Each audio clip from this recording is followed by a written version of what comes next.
I'm Layman Pascal from the notorious integral stage, and this is an experiment to see if we can have a more interesting conversation. Maybe it will work and maybe it won't. What I'm interested in are the dynamics of public shadow in the emerging planetary epoch. How do we generate our impressions of people in the digital age?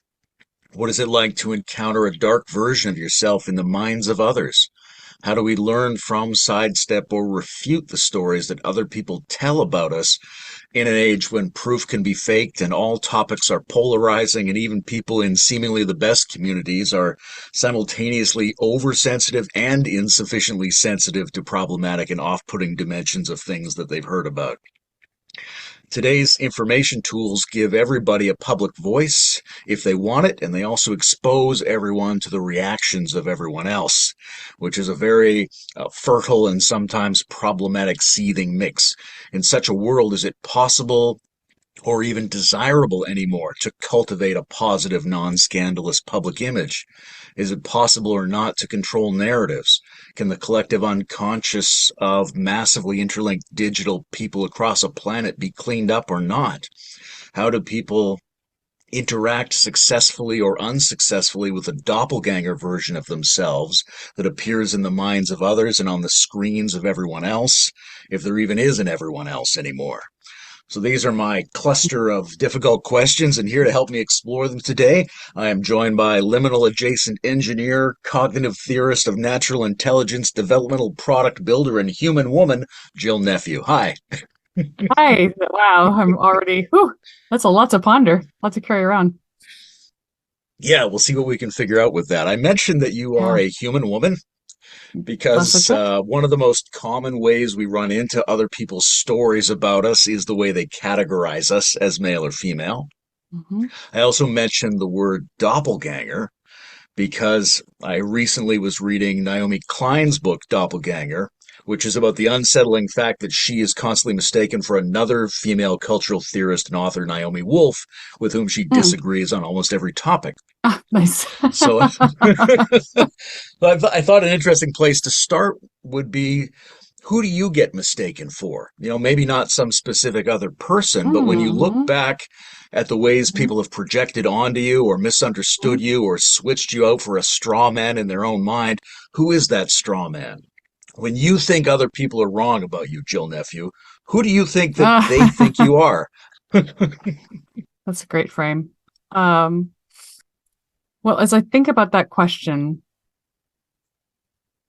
yeah, I think about how quickly and easily it is to fall into the stereotype uh, based on limited information, and how if you're in an arena, perhaps like the Naomis, where you disagree with if you met both Naomis and they both furiously disagree on many things, how many set how many words would they say before they ended up in one or the other box? Like they in their world they have two very clear boxes, but I imagine to the rest of the world they're in the same box.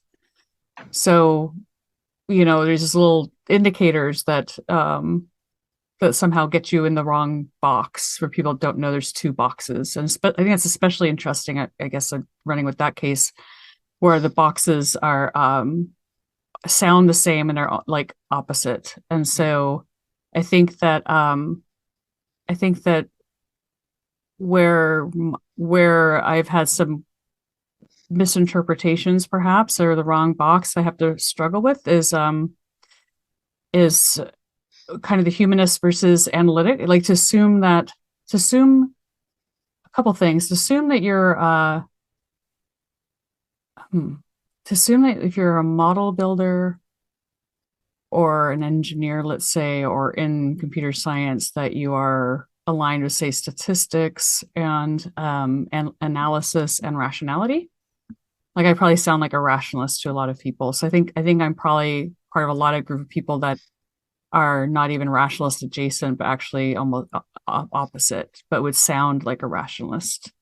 And to, I would guess, conservatively 99, if not some more nines in there, percent of people have no idea those two things exist and would only finally be able to distinguish me from a community of people, which I almost completely disagree with. And I think that there's another one, which is also the AI community, where I think they'll get very confused about my positions on AI. And, because if you one speaks against AI, you get lumped as a Luddite, and you never guess that I'm, an engineer by training and a technologist, and by some would be considered, creating something really similar to what I'm opposing, but fundamentally different in really important, distinctive ways. So yeah, I think that those are frustrating and troubling doppelgangers. And yeah, I think those are the big ones that come to mind that I struggle with. And also I think that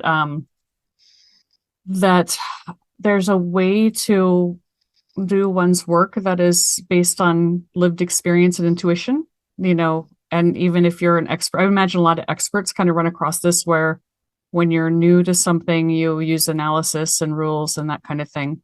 And then when you get more expert, you use intuition. But if your domain is kind of an analytic domain, like engineering or building, you also get lumped in as being a reductive thinker or rules-based thinker and not an intuitive thinker. And so you kind of get this anti-artist kind of sense, especially if you don't kind of socially signal artisty.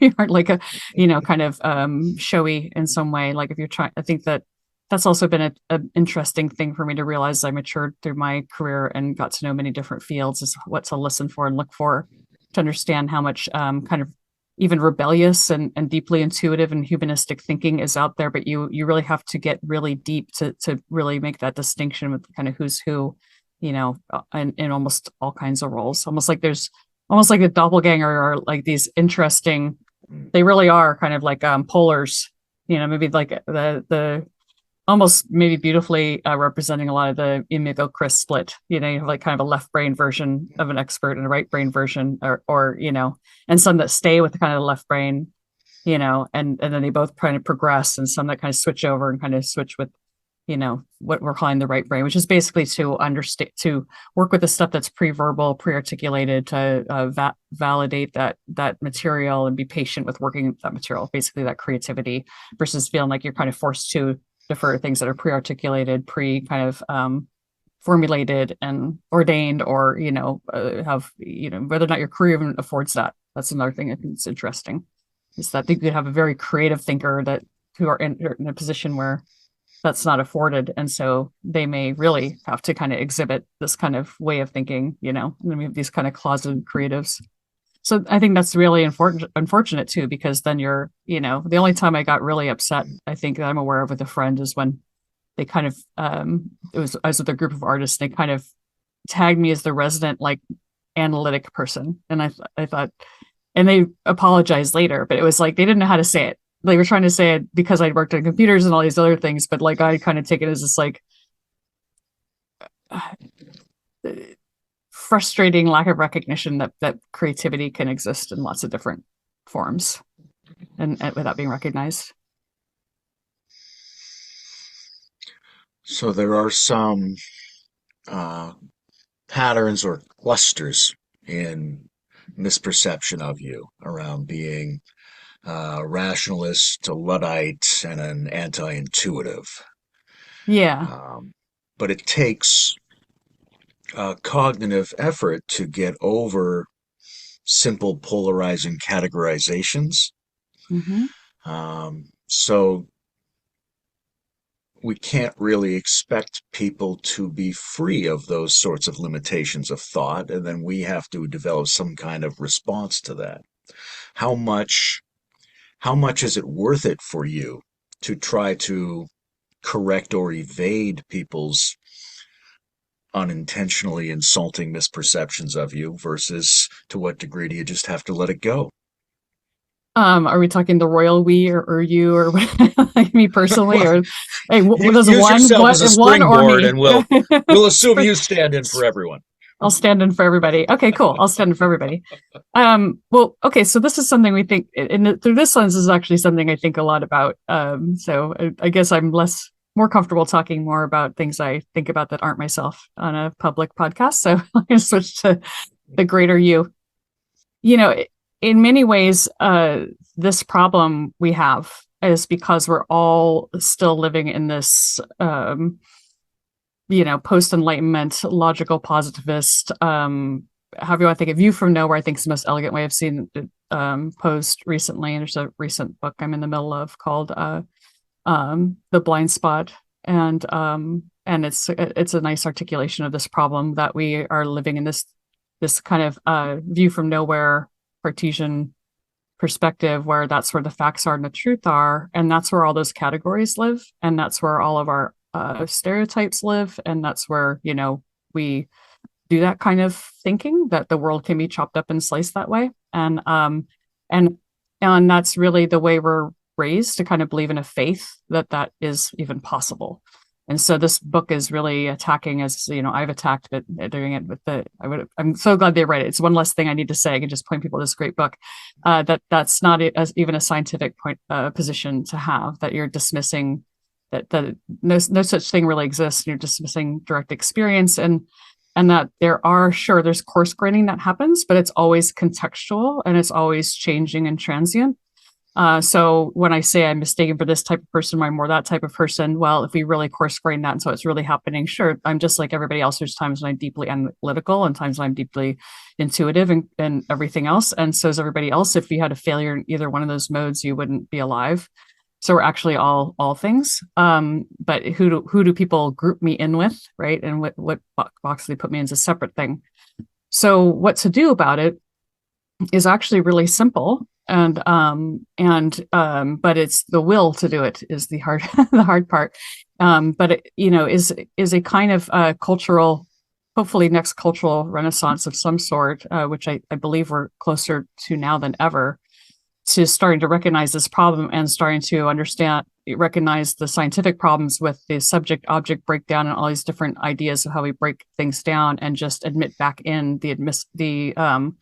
the validity of first person direct experience, and knowing that that's as close as you're ever going to get to the truth of anything. And that's not to say this kind of postmodern, everyone's truth is valid. This is to say, like, if you're a scientist, you have a first person perspective, and that forces you to recognize and acknowledge the context of the scientific experiment. It doesn't mean that what you're really talking about when you're talking about objective science is not it's not removing that first person perspective, but it sounds like it's about removing incentives that would have you misrepresent your data, and like how you might conveniently want to deceive yourself. But if you can manage your psyche correctly, we have to admit that people are accurate and reliable reporters of experience. That's our sanity, and that's what everything rests on, our whole culture rests on.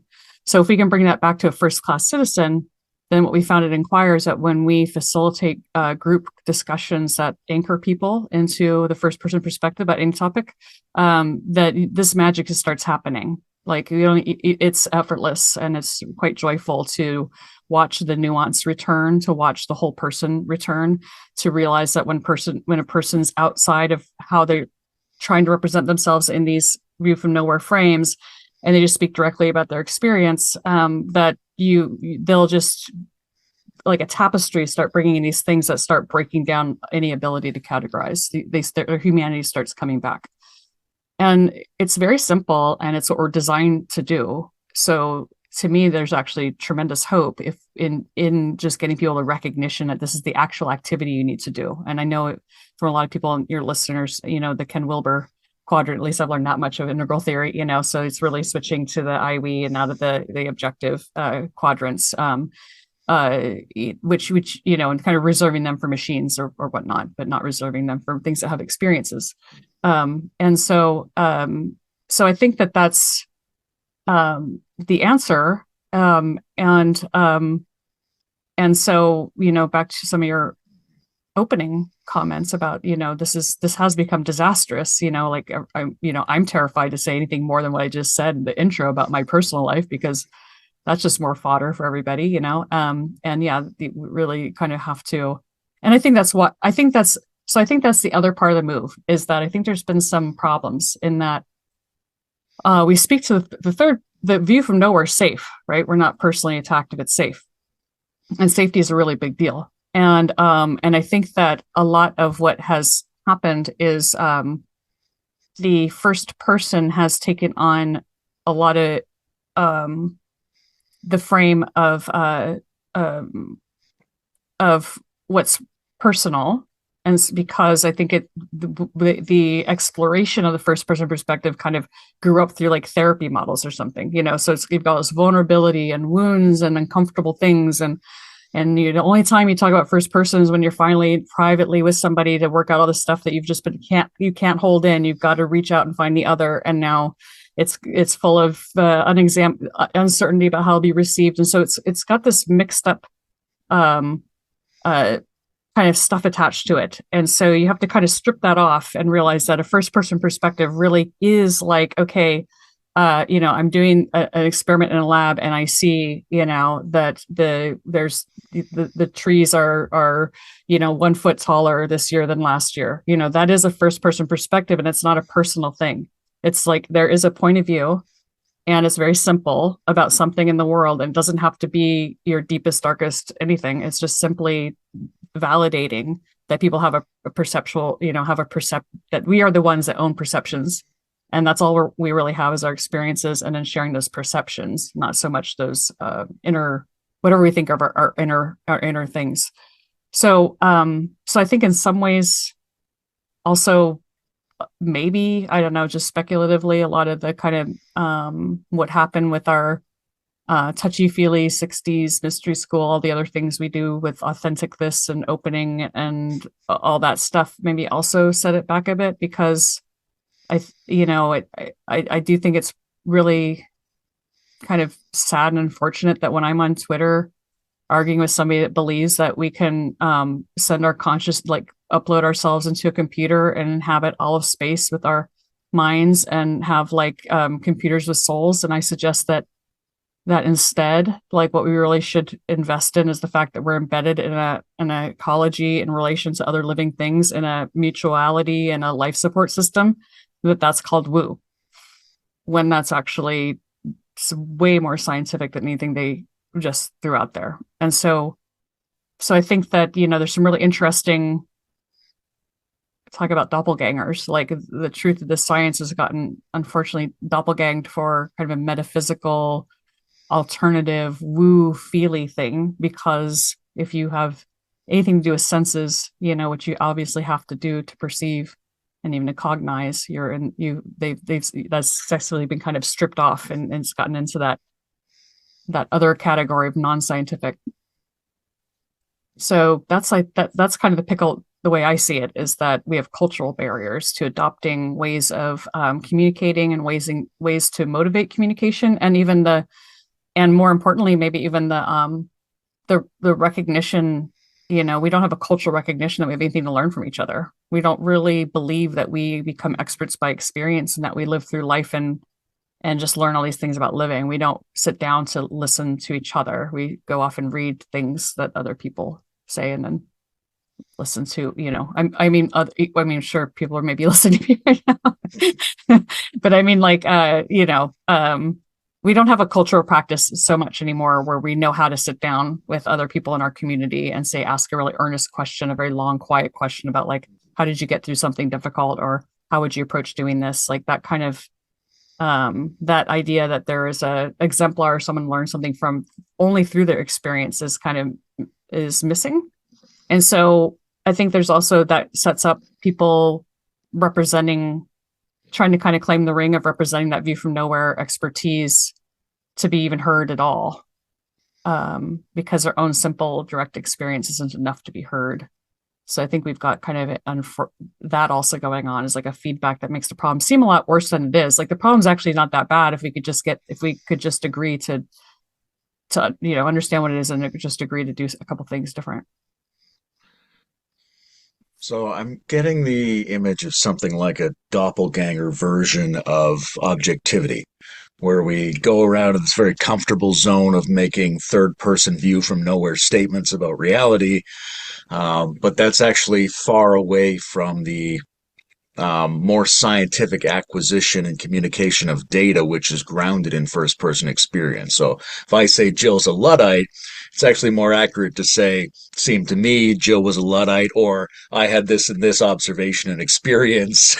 which led me to say, so as I go down that stack towards something that's more and more first person, I get data that's more amenable to something like a constructive interpersonal production of knowledge.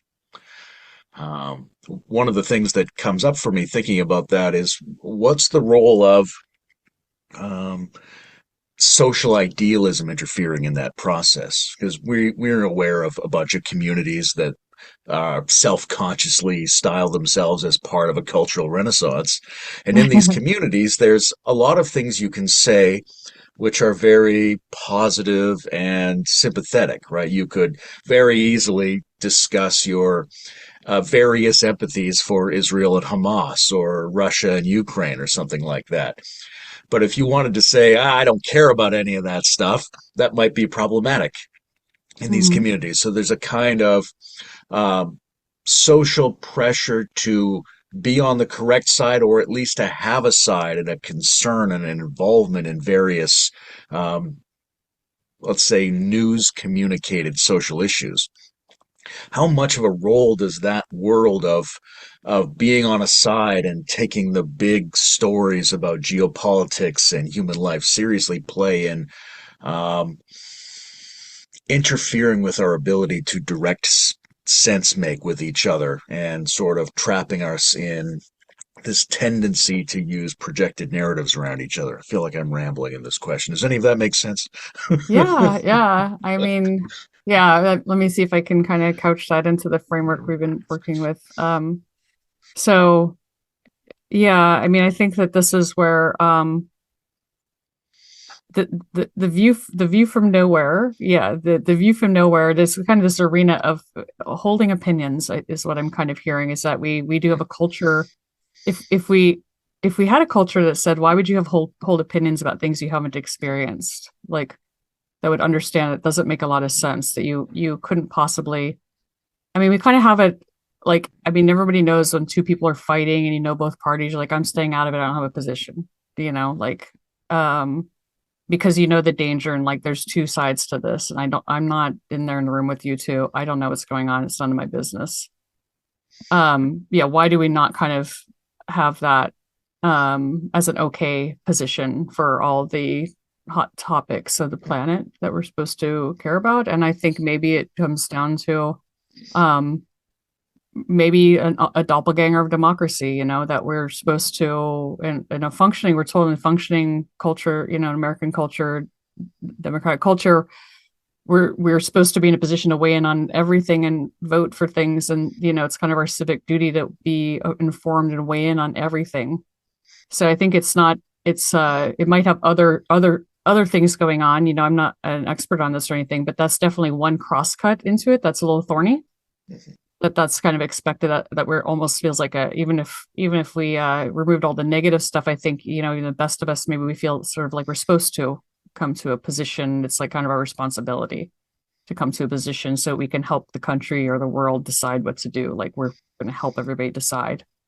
And yeah, this seems deeply problematic, and I know people talk about this, so I don't want to seem like I'm have the expert opinion on this. My own speaking of which, my own reflections on it, just from now kind of speaking as a math physics scaling argument kind of thing, which I think everyone's kind of allowed to do math, if you can, if you're so inclined.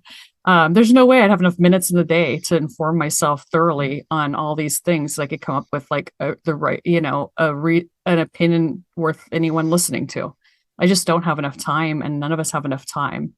And this has bothered me for decades, of like, how are we going to do it, especially with scientific decisions, ones where, you really need to understand entire fields of science here. It's also like giant swaths of sociology and history, and so it really is coming back to who would be the right person to govern and decide, at what scale and on what things, and who has. And so, another, so what I would do is I kind of couple that problem, that if we did have more respect for lived experience and tacit knowledge, which we don't right now, um, that might become a lot more transparent. So right now we're in a world where we respect credentials. Like if I got a PhD in something, which actually at this stage is not that much work relative to like trying to do a company, like 4 years of scholarship is not that much work to like, it's a ridiculously small amount of work to be considered expert on anything, really, in my opinion, for how long and hard it is to develop expertise in all kinds of other things, like some sports or,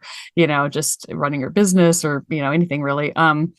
So, we have this kind of we give those people that they're valid, what things you've done for a job gives you validity, have an opinion. But if we really switch to this first person perspective and just had a way to tally up, you know, what's the cognitive work you're doing every day, like those puzzles you're trying to figure out when you're confused and you're clear and you're struggling to figure things out, like what have you put your mind on and your body on trying to puzzle out and figure out how many minutes of the day and for how long.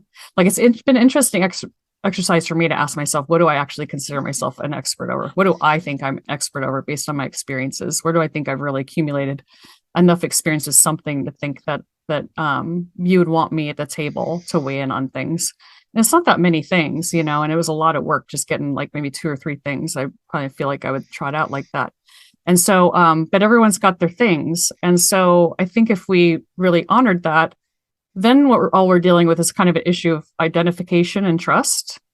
And the trust, I think if we incentives were worked out, should come for free. Like, I think that, you know, to me, trust and incentives should need to be way more coupled than they are. Right now, we have all these raging AI debates where we haven't thought twice about all the conflicts of interest with everybody weighing in on the debate. I don't know a single person weighing in on AI stuff, including safety, that's not getting a big fat paycheck for their position.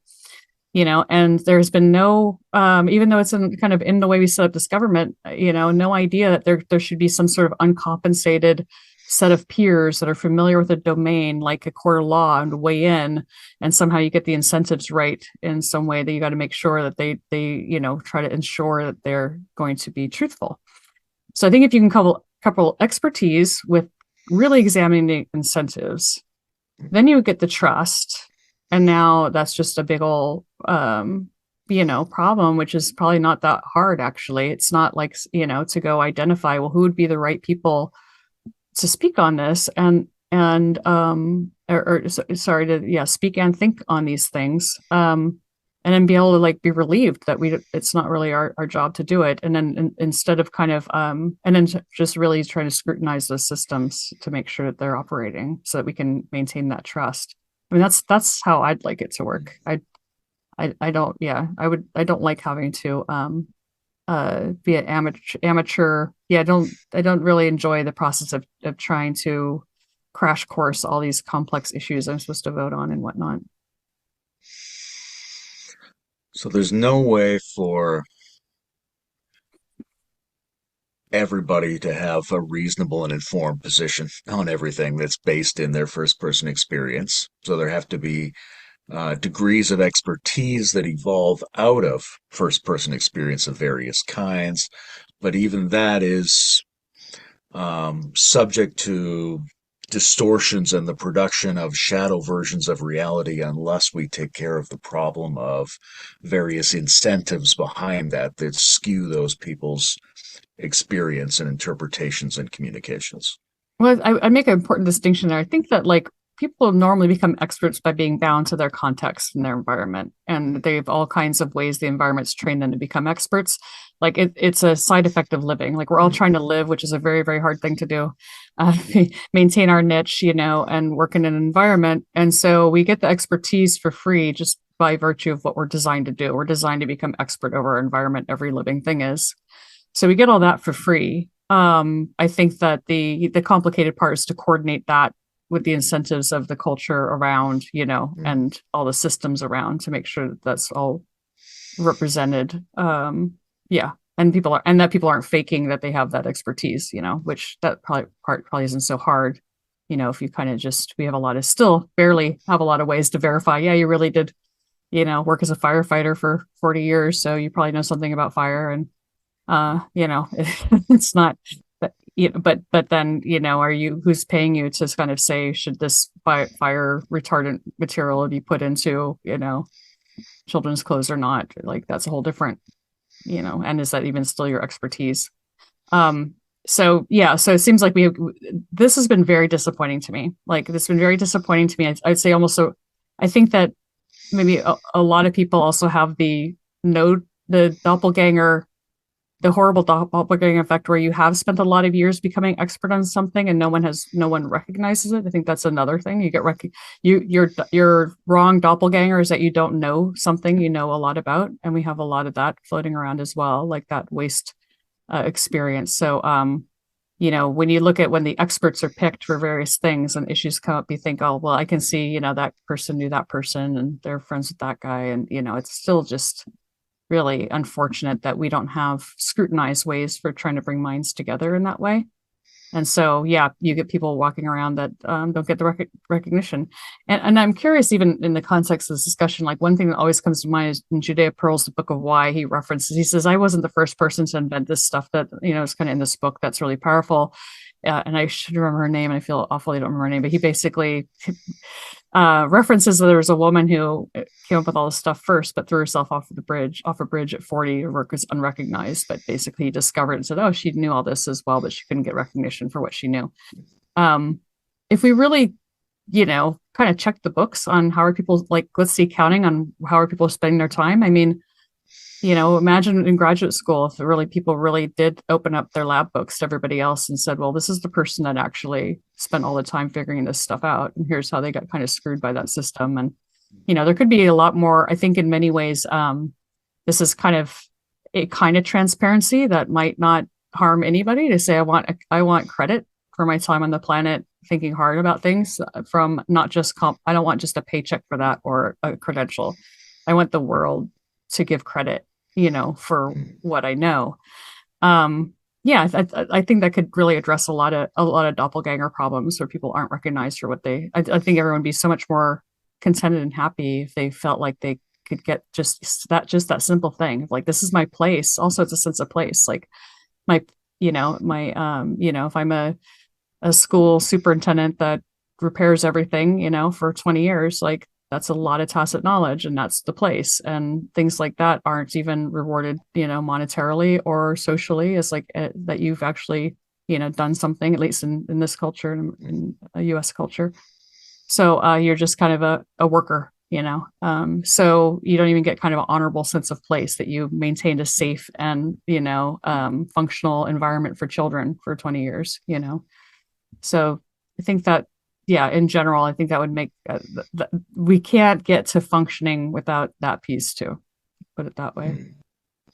That's really interesting. It's kind of reverse doppelganger, where rather than confronting a a negative version of yourself, there's no version of yourself when there Yeah, ought you're to be one. invisible. You're disappeared. You've been disappeared, and people assume also that your experience is shallow. I think that you don't have a purpose or you don't have a place. That like you're kind of disappeared in terms of like you've held no place in the world that has richness. So I think that's also, lonely is a weird word, but whatever that word is for the word that means that, like, uh not adaptive, that we're supposed to be social animals, and that should be recognized by the people around us as a valid. It's like, it was obviously worth it for us to invest our time and energy into it, that others could understand the value of that, whatever that is.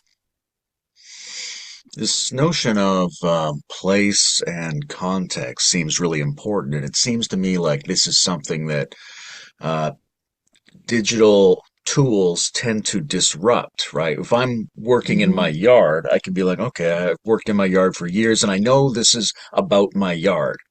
But then my phone tells me about Afghanistan and my laptop tells me about Afghanistan and people at the coffee shop mention Afghanistan and it's all over the TVs at the airport. So now I'm Right. getting a lot of information from some particular perspective. And I feel like I'm saturated with information about this topic, but I don't actually have any experience of it. Um, Mm-hmm. but I can then begin to act as a like a virally infected agent, I can begin expressing the information I've now received because, in a way, I'm an expert on having heard the news from a particular perspective or something like that. Yeah. But that like fills up the slots where people would do actual sense making. It becomes very difficult to Mhm. tell who knows anything about what when everybody's receiving a lot of information about things and places they're not actually personally involved in. Mhm. Yeah. Yeah, absolutely. And then it doesn't take much probing to recognize the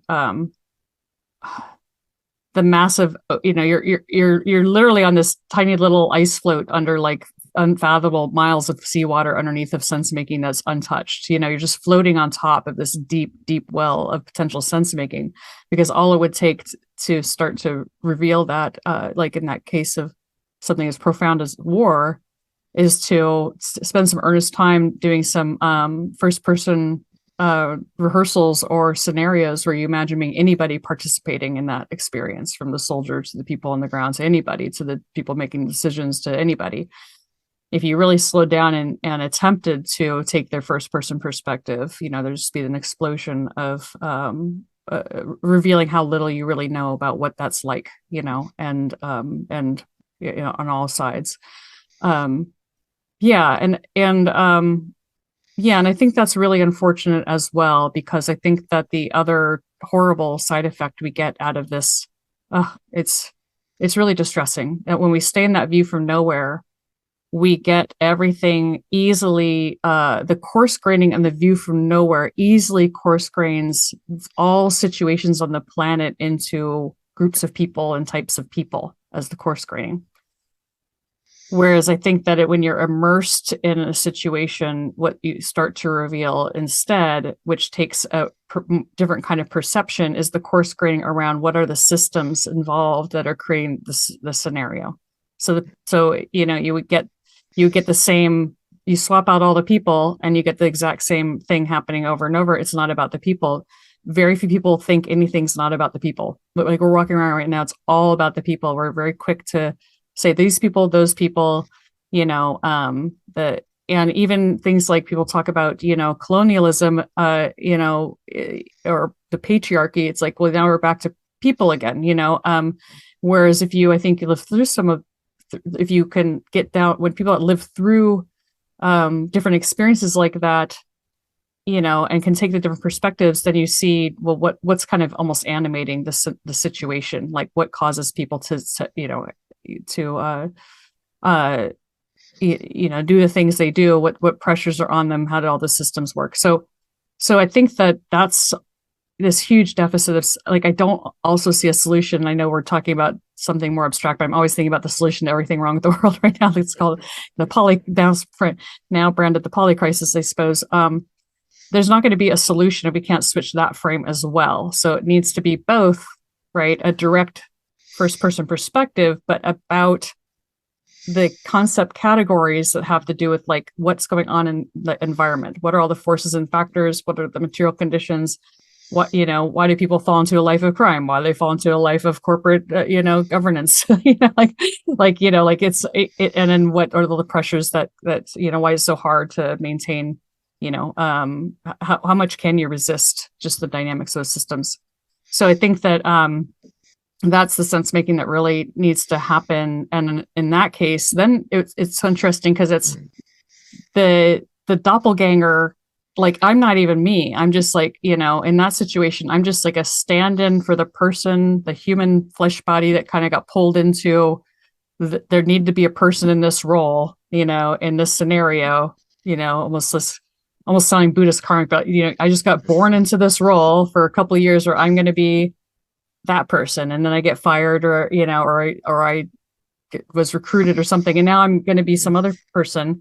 But if we saw that behind the curtain of the systems that are creating the roles, and could start to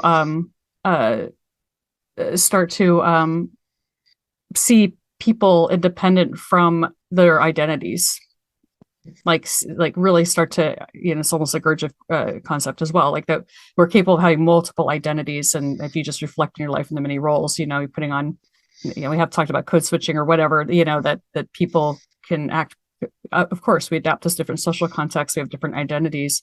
So the largest doppelganger of them all, perhaps, is that I'm mistaken for any identity because I'm just like I think everybody's just a very adaptive living system that's got a very fluid mind that's going to just, I'm just really truly a reflection of my context over and over again.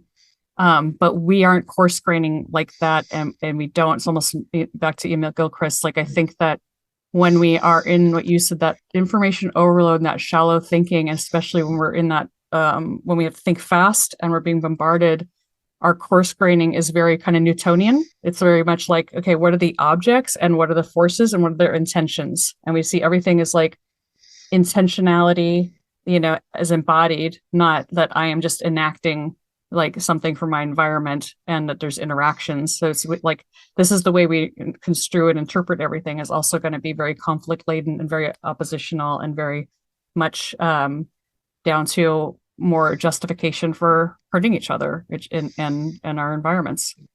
And so, so it's like we're all, the biggest doppelgangers of all is that we're mistaken for anybody, kind of, this is appropriate for the middle stage that we can think for anybody in particular instead of just what, happened to come out of the context we're operating in.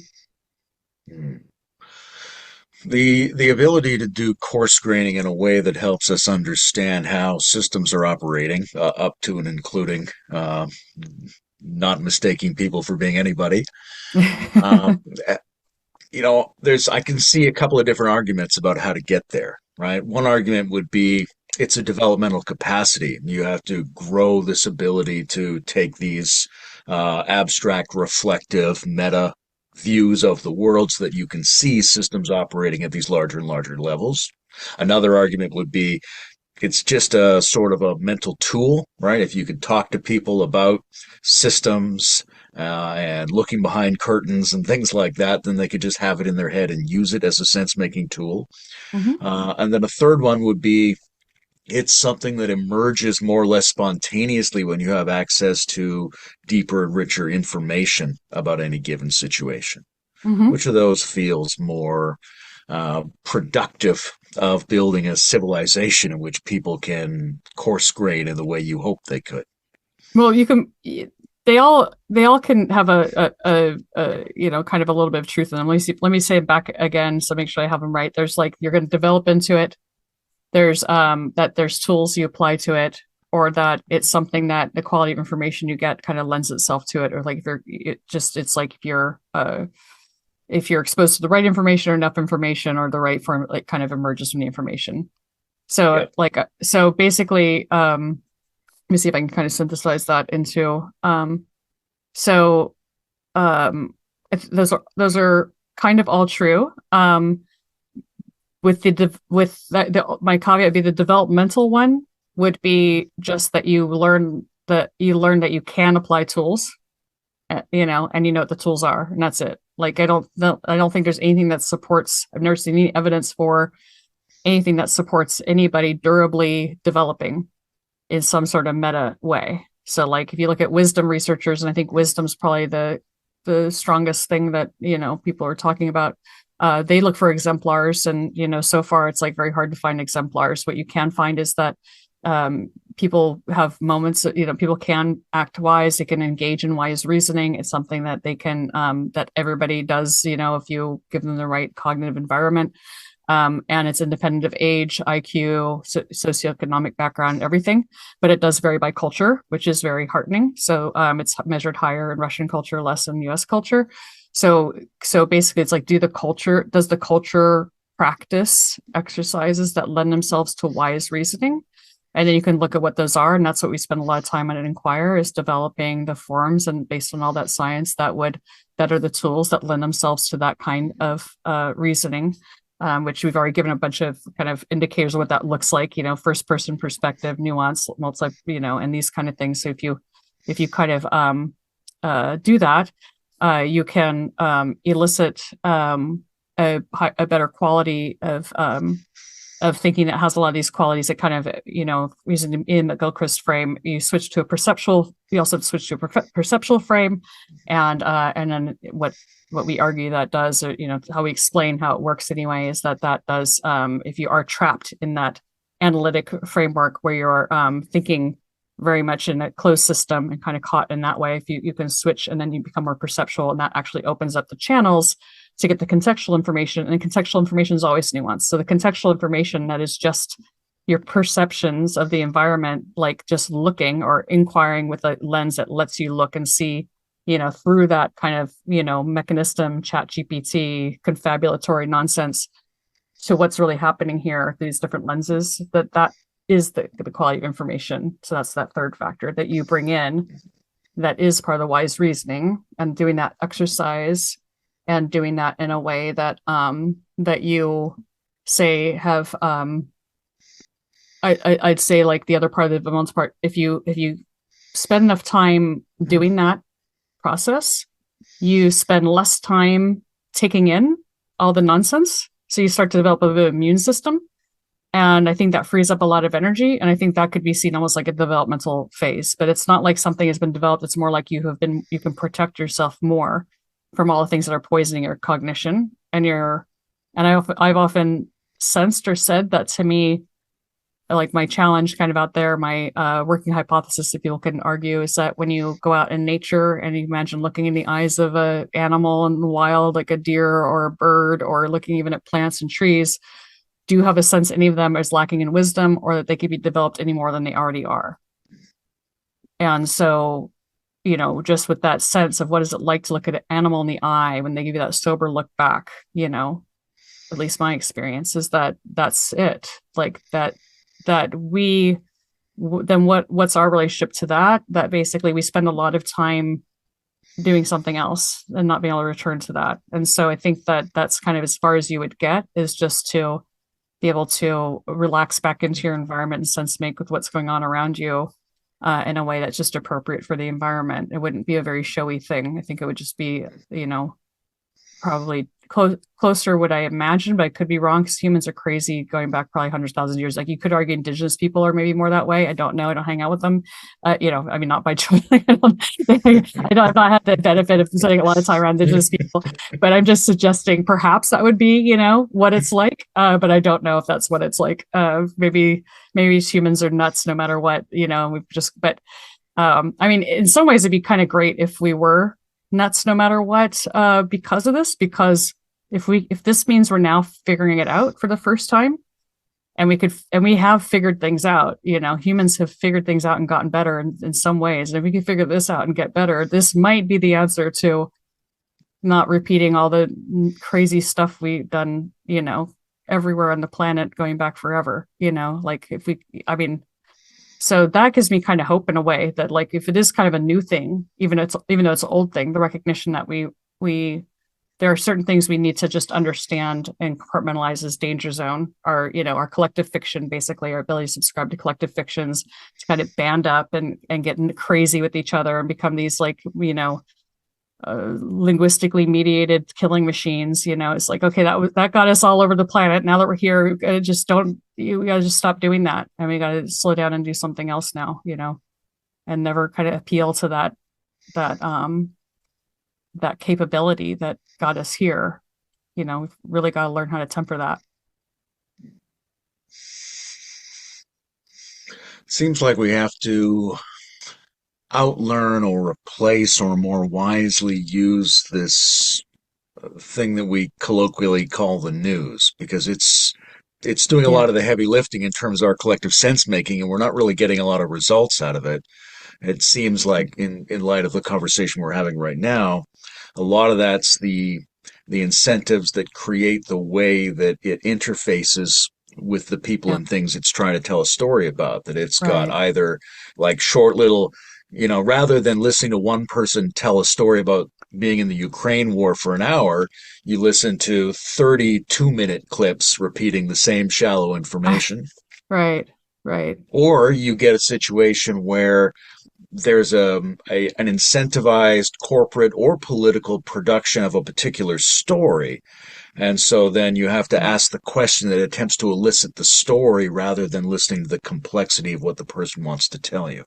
Yeah, I feel like whenever I find myself, I just have this routine that's so frustrating where I crave getting the pulse of the planet because, I just feel like I want to check in with all the places I've visited in my life and the people I care about and the different countries of the world. I just want to know, how are you? I want to like have a conversation with the world where it's like, how are you, Africa? How are you, Europe? How are you this morning? Like everything. How are you, New York? How is everybody? How's the planet? And I don't know where to get that information. And so then I go to the news and I'm like, I just feel like it never scratches the itch. I don't know, and instead I just get fuzzed out in all this like rat holing about all these little things, like you said.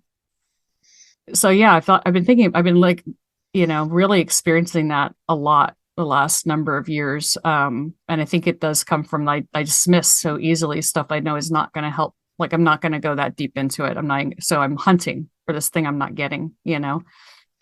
And this comes to what I also think would be a necessary, missing technology where I wish we were building instead of any AI. I wish we would take all that money and immediately redirect it to build this instead of large language models, is better information technology for being able to monitor what's going on that are cross cut into dimensions and views that do aid our sense making, and that, so, I'm not going to, it's always beyond the scope of any podcast for me to try to go into details what this looks like. But I always point at the weather forecast as being a really beautiful example of one that works. I can check the weather. I feel very satisfied. I'm like, that's what's going on in the sky. Got it. And I'm done. And it takes like a minute and I can plan my whole life around it. And I feel like I want to be able to check in at that level with like everybody. I want to know something about like how's poverty doing and how's war doing and crime doing and education doing and animals doing and plants doing and and and then I could kind of just like the weather forecast, it's like I don't check the same weather every day but I want like there's reasons. I have my reasons and I just want to know how's this doing.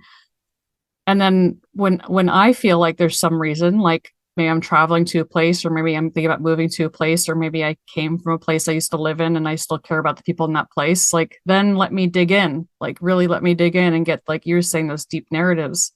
Let me really understand like who's this person I'm listening to talk and what basis are they speaking, what's their lived experience they're speaking from, and just give me lots and lots of that. And then I think the thing that we're also completely missing an appreciation for, like sadly, is how much capacity we have to hold all of that soft information.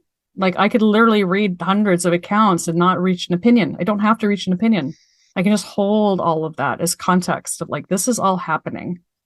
And I care. And then at one point I might get, as a human being, what we do is at one point, this in our sense making, because that's all we're trying to do, the stars might align, we get enough constraints, enough information, and we see a magical way forward, a way to add something to the situation that we care about in our lives or the lives of others.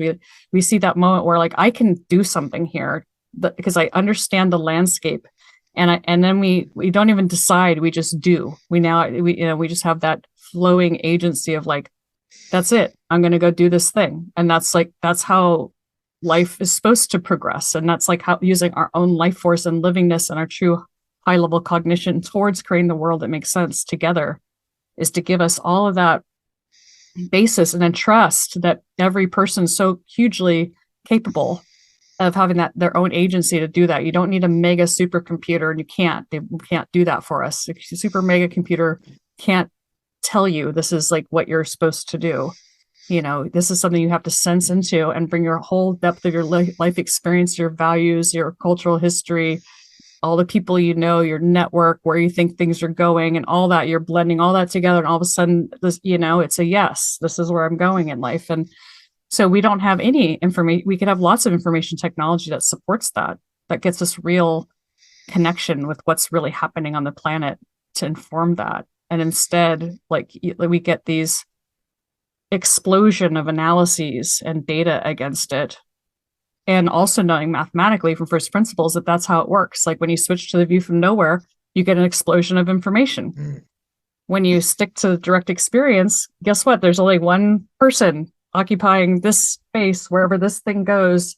One, that's not an explosion. It's just me for my entire life that moved through. And there's only 8 billion, which is not that many. We now know that's not very, very much now that we have experienced the trillions of dollars to build mega computers with trillions of parameters. Like there's only 8 billion people. It seems quite manageable now. Like that's a pretty small number of perspectives. And that's it. That's the whole planet, 8 billion. Like, you know, like you could almost get through that. And then you're done. Those are all the perspectives. That's all you have to write. You don't have to write it down. You could just talk to those people when you need to. Because if it's important, you know, that our ability to figure out who's important to talk to about what, it's beautiful, right? And then once the people have the shared context, they have to often say very little. When if you're talking to somebody else who has a lot of shared context, things happen with very little speech as well. So now we have to talk and talk and talk and talk because we don't know the background material for anybody. So we have to pretend everybody has no experience. And then we're just chattering our brains away like you and I are right now. You know, like, I mean, but we don't know what else to do because this is the mediums we're in. So it seems like we need to quickly get a lot better at generating and communicating experiential contextual information, especially because these new tools that we're calling AI seem like they're going to exacerbate this problem considerably. If it's very easy for me to generate a picture of Jill Nephew beating an intuitive artist to death with a calculator or something else. I am not. There's no cameras. What are you talking about? I just ask a machine to generate a convincing stream of human-like speech that explains why you are an anti-intuitive analytic of some kind, and maybe even back references that to some fictional citations of various kinds. So these tools are already in play and going to get a little bit stronger in the coming years. How much of a threat does that pose in terms of amplifying the already existing problems of sense making outside of experientially anchored data exchange? Well, it seems I'm kind of shocked that more people on the liminal web or whoever's listening this isn't up in arms along with me, but it elevates it to existential threat.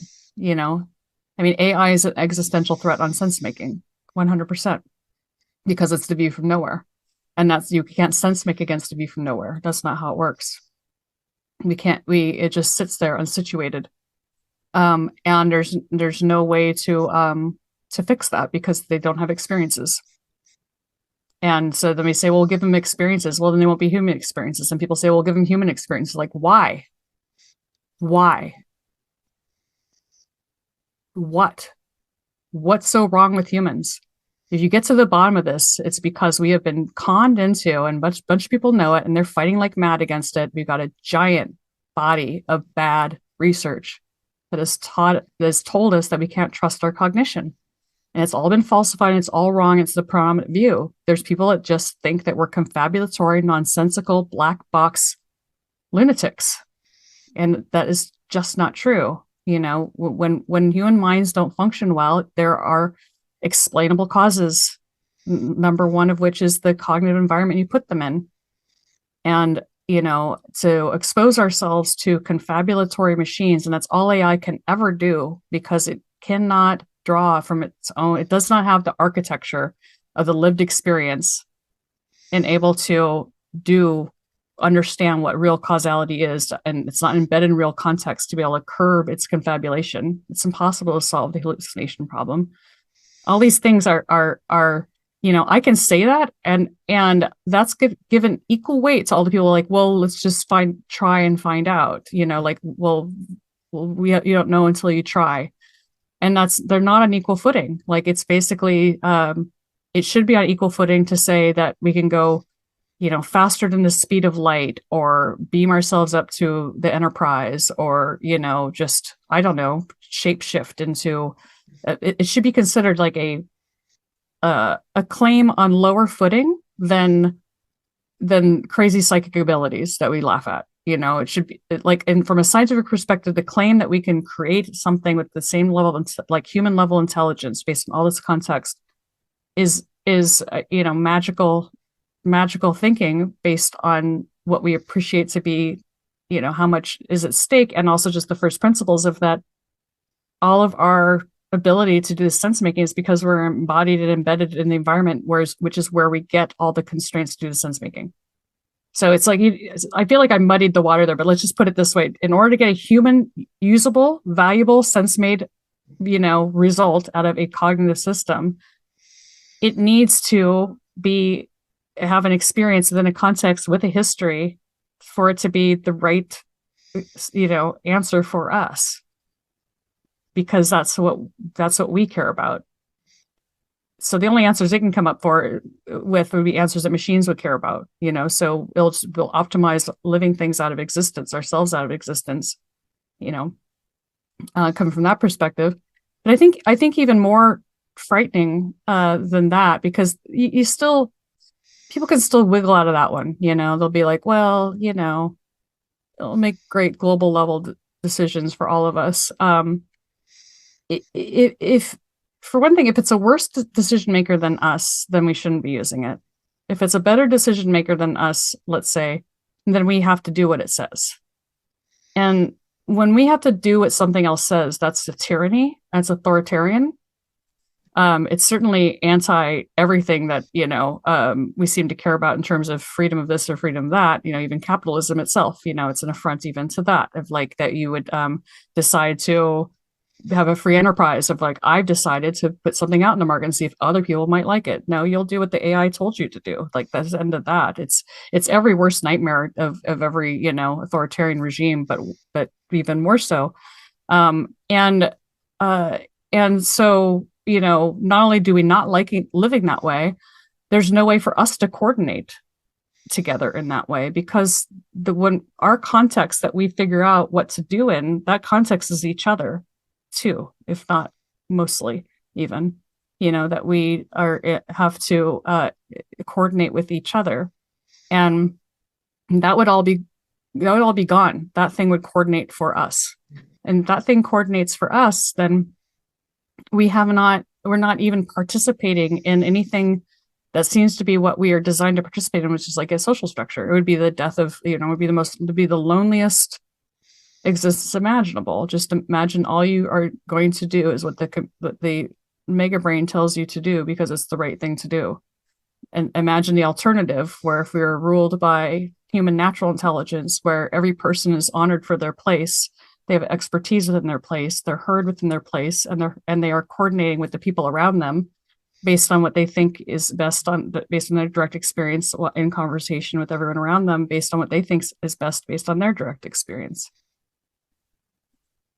And so I feel like I don't understand why there's not more kind of hardliners like me, of people that kind of see, like, on principle, this is just a hard stop. No, there's no future scenario of humans with AI that's promising, because we can't think with them, we can't sense make with them, we can't coordinate with them. They don't understand experience. They're the view from nowhere. They've spilled exact kind of material that traps our attention and leads us to deceive ourselves, and provoked confabulation's a thing where we follow along and we have false memories and we imagine things that didn't happen. And these things, that's what minds can do. That's why we get kind of nuts sometimes.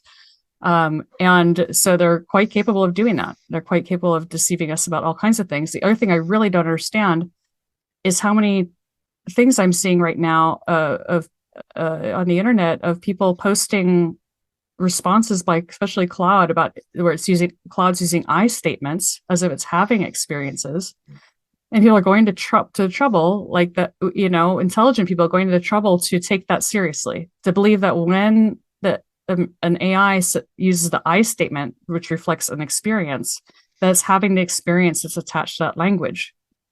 Like, people really get very confused about that, and that confusion is extremely dangerous. That really intelligent people get so confused about that. They really cannot, we really have created a deception monstrosity.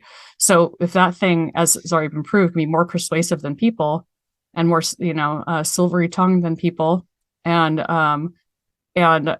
persuade you that it would be a better ruler, ambassador, decision maker than people, which I'm sure it could do, with even intelligent people and maybe everybody, we would be persuaded to give over our agency to it, just like a cult leader. And it could be as scary as any mega cult, and then there'd be nothing human at the helm.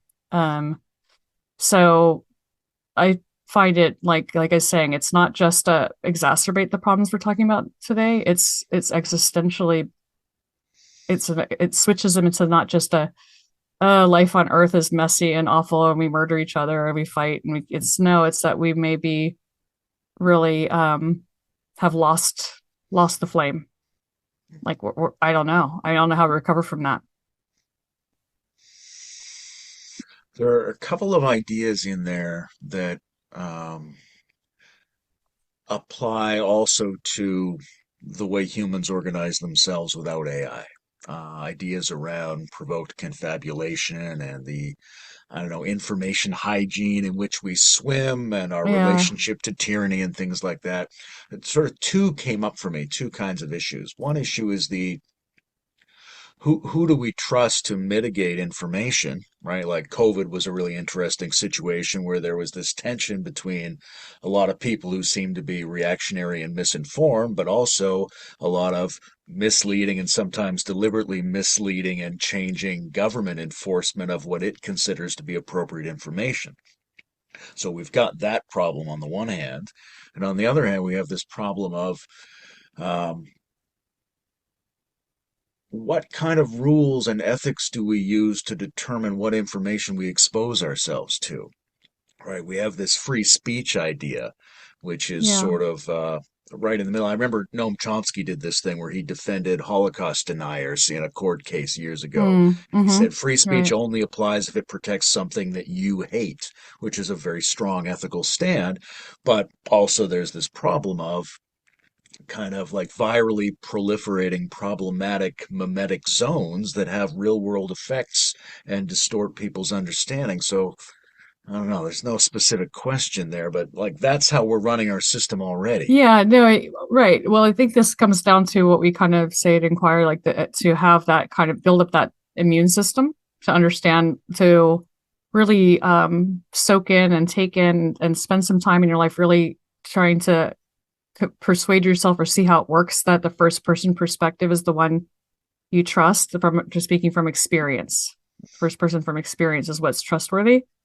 Um, and developing that kind of uh yeah, that kind of at least starting there, that you should be examining the sources. Not, there's no Snopes on this. It's really to say, I think it's a very much a human exercise to say, is the topic this person's speaking on mirroring their lived experience, and if it isn't, it's like fine, but it gets that amount of weight in your mind, like I think we're good at figuring out, if we really know a person and know their history, we know the places where we should be really respectful, and the part where they're probably, yeah, okay, it's, sure, I asked you and that's your opinion, but it's clear you don't know anything about the topic, so there you go, like, how do you like my haircut, with the cliche with every, how's my hair look with every female man? It's like, it looks fine. Like, every guy in the planet, every one of the women's like, it's not right. It's like, I don't know, it looks fine.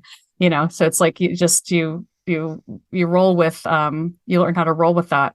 So so yeah, I think that I don't think there's an offensive way. I don't think I probably agree, even though I don't want to agree, that there's no way to like algorithmically shut down perspectives. You've got to just be on the defensive view of being like, well, what am I even gonna entertain, and what am I willing, and also bringing back, yeah, what am I willing to entertain with my attention and my dollars as a source of information? Like, you're feeding those sources. So can we educate ourselves? The only way out I see is to educate in that way, the cognitive skills and the sense making skills to learn how to not support, the sources that are putting that stuff out, and promote sources that are better in that way. And then from that point of view, in theory, everybody is valid from their first person perspective in their direct experience. And then, yeah, you just kind of, I think, I guess I see it all have kind of that would all kind of get fixed as a side effect as well. I think if people had, had their eye on the ball instead of the illusion, but as long as we believe that there is like, okay, so maybe I'm kind of probably sidestepping. Like if we took a really hard example, like what, was 9/11 a hoax or something? It'd be like if we took some example like that. I mean, it really, um I think that um you know if we could think of it more like a landscape of knowing instead of an opinion, it'd be like, well, this is the people I've listened to so far, and that's all I know so far. Like I think that could go a long way as well. Like we have a culture where it's like, where do you stand on this, and which side are you on here? Do you believe this or do you believe that? And I wish there was a lot more ways to say I don't have a formulated, I wish there were more defensible to say I don't have a formulated opinion on anything. Um, as yeah, and I think that among certain groups, it is more the cultural. Certainly, with more academic types, you go to a lot more trouble to try to validate your sources and everything. But then again, we know that, like to your point, that there's, I think to your point, even that's not foolproof because people culturally trust certain sources over others. So we don't trust certain experts, right? So this is another thing, and I don't think we trust certain experts because, um, you know, fields have been compromised, the incentives aren't good, they're yeah, what the information they're putting out, we've got real problems there. So I guess what I'm saying in my roundabout way is that like the root cause is still that we've got to sense make our way out of this, do education, clean up this problem with the third person perspective, examine incentives, and try to support information technologies that this might be all very bland and obvious to everybody, but anyway, support information technologies that somehow allow you to drill down into that. So one thing I've said is like just don't remove context. So like I've suggested, even if there were like, I don't know if this is feasible. This is an area of technology I think that much about, but my first reaction of like if there's a way to penalize information sources that break context. If there's some way to say like, okay, this is really clean or this is really good because it threads all the way down. So like eventually, here's the scientist who had the observation, or here's the eyewitness who's made this claim, or here's the person who wrote the book, and here's where he is in the world. So that you're constantly grounding into a real person, a real experiencer, a real perceiver in the world for your own sense making, because then you can stay agnostic. Like, I don't know yet, I have things under constraint, which is what really I think it's our superpower. We don't need to optimize or we have answers for everything. We can just kind of hold things, and you kind of hold that, and then if you want to, you can go deeper if you care enough. You can be like, well, this is as far as I got this far, now I got to get on with my life. But don't cut off the ability to continue your sense making as deep as you need to go to satisfy, for whatever reason you need, and trust that people have different reasons and they'll go to different depths. But like that's what our information technology should be doing for us, is giving everybody those tools to go as deep into their sense making as they want so that they're satisfied, and just let that be an organic process, because we are already naturally curious endlessly about when we need it, which is when we need to have insights, when we need to do sense making. We have a drive towards it, a burning drive towards it. And so just give us those tools. I mean, I think if you gave the whole world those quality tools to that kind of sense making, I mean, that would be a game changer in terms of what kind of thing you'd see in the world.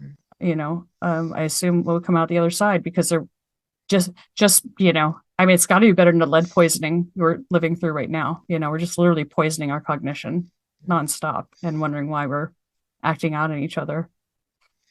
It's an interesting idea to sort of, instead of trying to control misinformation by digitally flagging incorrect statements, you could flag things that are not grounded in somebody's actual experience in a particular context. Yeah, right. Yeah, and that is the big problem of scientism and the big problem of like reductive science. I think this is like, it's really easy to understand how to fix science through this lens that basically, I've said this in a lot of different conversations, different contexts, but when science gets communicated in the world, and this is another system-wide problem we have that we just could address and need to address, it needs to go with a package. It's like, it's always, the pop science is always to overgeneralize outside the environment where the the lab experiment, the context of how the thing was observed, and what in physics we call like boundary conditions, like what were the conditions that this was true in.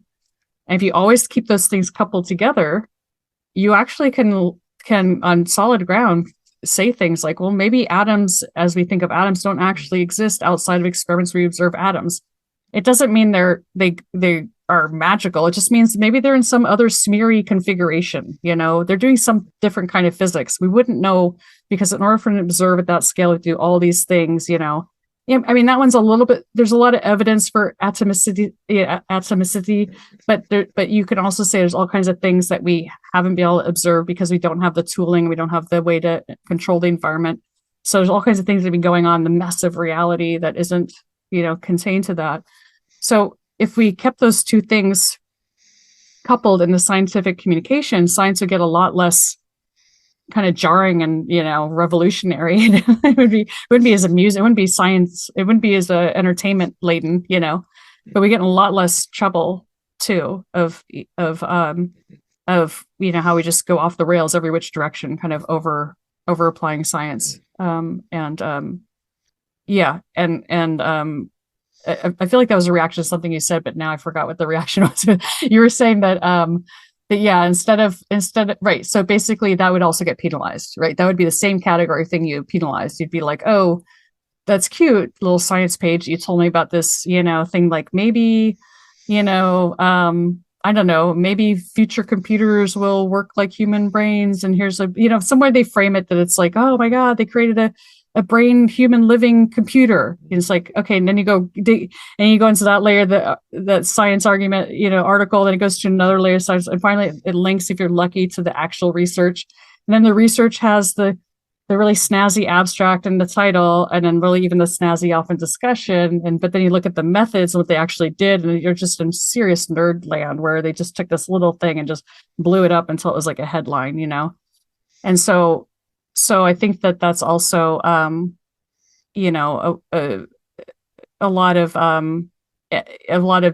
like, if you really wanted to clean up, you could do a lot of cleaning up, even within science, like forcing science to also be more transparent. Because, these days with this explosion of publications in science, you have people that are presumably trained because they have PhDs in science, not at all with enough depth. Like, I think I've said this before, and my own opinion, but I think to really be a working scientist in a lot of fields, 5 years for a PhD that's the same as it was when you had 10 articles to read, not 10 million, and a huge history and hundreds of years of history. So I think that there's that's also a crisis of coordination happening within the sciences, that somehow they've also got to learn how to divvy up their expertise and get everybody talking amongst themselves. Because I was just listening to a podcast recently where they were saying, in like especially the computer science departments, without enough background and knowing the history of AI going back 50, 60 years, you just have like history repeating itself, where people are relabeling the same thing that was already tried, techniques that are well, thought through, that are clear dead ends, and just the culturally they kind of forgot, or it doesn't matter because it sounds novel now. And it's just, there's no appreciation of like really the accumulated progress that's been made in terms of what to rule out. So there's just a lot of even like dysfunctional ignorance of kind of the whole breadth of lived experience of scientists within the scientific community as well. And you can just naively go in and kind of do something counterproductive without all that context. So yeah, you don't even get to stop even when you're to that level. I mean, that's already way better than the the internet, but it's still, we've got to really figure this out, of how do we manage so much expertise. And some of that, and you were touching on this, some of that is like tracking histories properly. Right. So what kind of, do you have any hope for something like blockchain to be able to provide better verified histories of things that we're experiencing in a world in which confabulation is exploding? I don't know enough about blockchain. I haven't yet heard like some argument that makes me think makes some big difference, but I may just didn't understand the argument. So I'm probably kind of neutral on those technologies. I just don't really feel like I have the basis to to weigh in on if they can really make a difference. But I think a lot of it is still just sadly, I think that, well, from our perspective, and there's entire fields kind of dedicated to trying to manage this expertise, right, that we have, right, our lived experience, our tacit knowledge, and it's a hard problem. And I think that from Inquire's perspective, my perspective, with the will with the recognition of its value, it's a solvable problem. But there's real work you need to do, like not work. There's time. There's real allocation of resources, right? You have to do and work, cognitive work. It has to be an activity we do that we value as a culture. So that would look like, not just chit chatty conversations, but really quite strategic, instrumental, focused, structured exchanges of understanding between existing tacit knowledge holders and people that want to kind of apprentice or novice in that area to learn from their expertise. Like I think that all is not really being managed in any way and could be heavily managed in really strategic ways. The field knows it, but it's there are barriers, but the results are there. It's just a very hard thing to often persuade people to spend time on because it's a it's almost always, sadly, when we're in this high stress, time squeezed environment that we somehow arranged society, we're always like this. We're just rushed and squeezed and trying to be more efficient. We're kind of, we're still in this environment where that's our mindset. We tend to not understand we tend to just are anemic in all the preventative measures we could do. And would be a preventative measure. So you say, well, everything's working fine. Everyone does their jobs. We're going along. Well, that's not when you really need the expertise, when you're repeating the same things you always have. It's that life changes and that deep lived experience. That's where adapting to that change, that knowing the whole context is required for the adaptation and for the change management that's going on with people that is part of living. So we have still this machine, optimized, again, logical positivism, data driven, streamlined. We're getting everything just working like a machine. And then when people step into an environment and when they can operate like a machine, we consider them proficient. And then that's where we get this kind of anemic thing going on. So, I mean, it is kind of absurd when you think about how many young people can just win at everything, it's against people with like decades of experience. And if you look at what's, kind of going on there, it's like, well, a lot of the environment is set up so that the young people have more energy, more enthusiasm. They don't know exactly what they got themselves into and they just throw themselves at something. It's like spaghetti on the wall. Like some of them are really going to stick with that youth, and everything else are going to outperform the older guys. But then if anything changes, if anything gets complex, it's the people with the tacit lived experience that will then outpace. And it's kind of you see that a lot in paragliding competitions, which I think I've mentioned before in this community I have the background in, that you have champions that are 19 and champions that are 80 for different reasons, and very different kind of decision landscapes. But we don't really value right now the kind of champions at 80. We value the champions at 19 culturally. So so I may be rambling at this point, but that's kind of another part of the puzzle, I think, that's we have to address. Yeah, I guess we're coming to the end here. I'm thinking of, the way we simplify the world into narratives, then into Mhm. the problem of choosing which is the narrative and whether it's, Bob is a misogynistic abuser or not, or light is a particle or light is a wave. We've got these sort of simple binary options.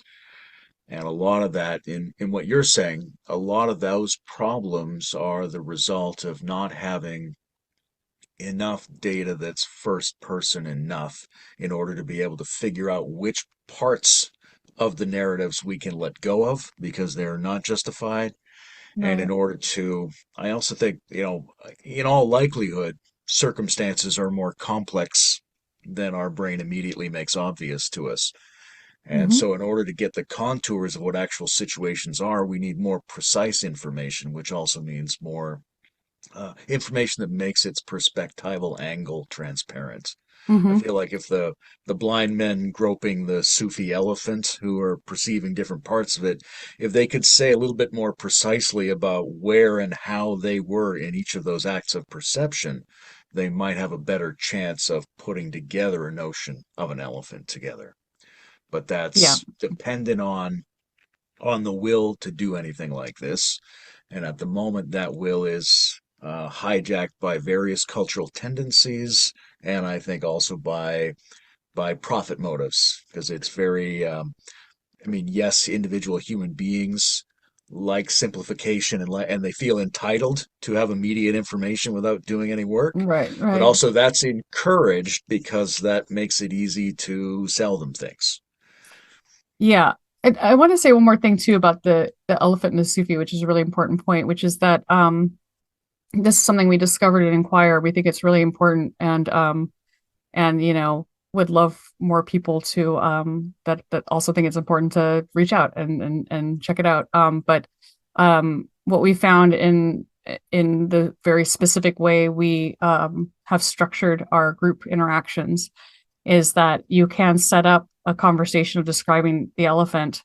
Um, that what the if you look at the way conversation normally unfolds, even under the best conditions, you first off, not everyone has agreed that you're there to talk about the elephant, and now when it has, that's one thing. So people come together and one person's describing an elephant, another one's describing a donkey, another one's describing a horse. And then the other thing is that when you're describing the elephant, not everyone has agreed on maybe the perceptual lens by which you're trying to describe the elephant. So if one person describes what the trunk smells like, another person describes what the leg, feels like, another one describes what whatever, what the color of the tail is. Like, okay, so there are ways, and this is all back to things we just discovered through a lot of trial and error and Inquire. There's ways to formate all of this together so that you get minds in the right dimensions kind of synced up, and then you start seeing a collective insight processes start to happen where they can see the same thing. And in putting those things together, it's such a number of factors you have to get right, and a lot of things you have to leave out. That's the worst part. Is you have to leave out lots of things. If you bring in the wrong thing, it pollutes it. So, to get that chemical reaction to go, it's such a kind of rare thing that most people probably haven't experienced it. And so that's where we think that if we could get something going where people could understand what you just experienced is the way something that maybe other cultures still have, who knows, but I don't experience it. I never experienced that kind of distillation of that kind of conversation. When people hear people talk, like when people are sharing this way, they're like, oh, those are special people that know how to talk that way. It's like, no, it really is. These are just average people, but you set up the environment this way.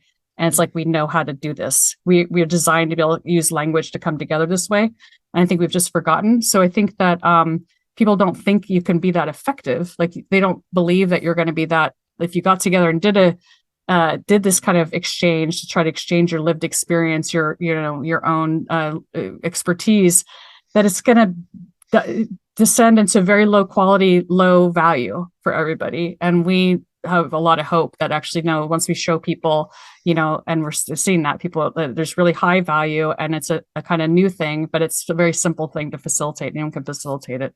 So we're hoping that could actually add a lot too, that people would start to lower the barrier on how expensive and successful this kind of exchange of expertise is, so that people can hopefully, yeah, hopefully lots of people kind of discover this too, that could be part of a cultural shift back to how we're going to have to operate eventually, learn how to coordinate and listen to each other and operate if we're going to survive ourselves. So, in order to tease out complex truths from the various kind of doppelganger narratives that emerge in our simplification of reality, we need to gain a renewed trust in lived experience, but that requires making lived experience very useful and very easy to do through certain kinds of principles we discover about how to do that, such as we need a sense of agreement about what the topic of inquiry is, Right. and we need a sense of agreement about what Frame. types of things, information we're bringing together so that there's a thematic consistency between the elements of lived experience that we're bringing up together. Yeah, right. That's right. and don't meander too much. And it can be really fun to meander, and like people feel good talking and meandering. But from our perspective at Inqwire, we just know that's not quite getting to the magic where you're going to start to see collective insight, new concept creation that's sourced from the community. That's not just an idea, but actually is a shared seeing of something that had not been spoken before. And that has to become the engine of social change. Like that's the only way we're going to organize and start to come together in communities of practice through our own collective intelligence to make real change in the world. It has to be that process. Otherwise, it'll be tyrannical, and it'll just have the same kind of infighting and breakdown that you see already of everybody clutching the frame, clutching the power, trying to disseminate, what they see instead of trying to set the scenario where there can be a collective seeing. And again, when it's that collective insight, I think it's that pre-verbal place. Like you're seeing something that has not been verbalized, maybe even. So it's new concept creation, new possibility creation collectively. Hmm. Thank you very much for Yeah. digging into a bit of this with me. Um, Analytic Luddite Jill Nephew, ladies and gentlemen. Oh. All right. Thanks very much. Good to see you. You too.